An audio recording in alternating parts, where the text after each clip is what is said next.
কুমিল্লা মিরসানি হাট থেকে একসাথে 30টি বলদ গরু নিয়ে যাচ্ছেন নোয়াখালী আমিশাপাড়া। আসসালামু আলাইকুম। ওয়ালাইকুম সালাম। আপনি নিছিলেন? জি। কয়টা নিছেন একসাথে? 30টা। কার থেকে নিছেন এগুলা? মাহবুবের থেকে। এই যে এগুলো যা আছে না, জি। একসাথে কেমনে কিনলেন বলেন তো? একসাথে ক্যাশে ব্যাংকে অ্যাকাউন্টে দিয়ে কিনছি। আচ্ছা, গরু কি দামি হয়ে গেছে? না, গরু সস্তা হয়েছে মাশাআল্লাহ। সস্তা হয়েছে? কত করে নিছেন এগুলো এভারেজ? এভারেজ 2 লক্ষ টাকা। 2 লক্ষ। এগুলো মাঝারি, ওই যে ওই পাশের গুলো বড় আছে না? জি। আর এই যেগুলো সহ। জি। আপনার খাবার কয়টা আছে গরু এবার? 80টা আছে। 80টা। টোটাল 30টা নিছেন এখন? জি। কি অবস্থা, আরো নেবেন নাকি? আরো নেবো। আরো নেবেন? কেমন লাগতেছে গরু কিনে? অনেক ভালো লাগতেছে। গরুগুলো কেমন? মাশাআল্লাহ। ভালো। জি। আচ্ছা, মিশানি হাটে কি আগেও আসছেন না এই প্রথম? না, আরো আগে আছে। আগেও আসছেন? আচ্ছা আচ্ছা, মাশাআল্লাহ সুন্দর গরু। এই যে গরুগুলো 2 লক্ষ।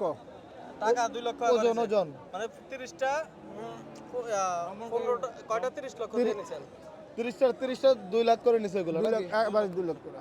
আচ্ছা, ওজনটা কেমন করে আছে ধারণা করছেন? হ্যাঁ।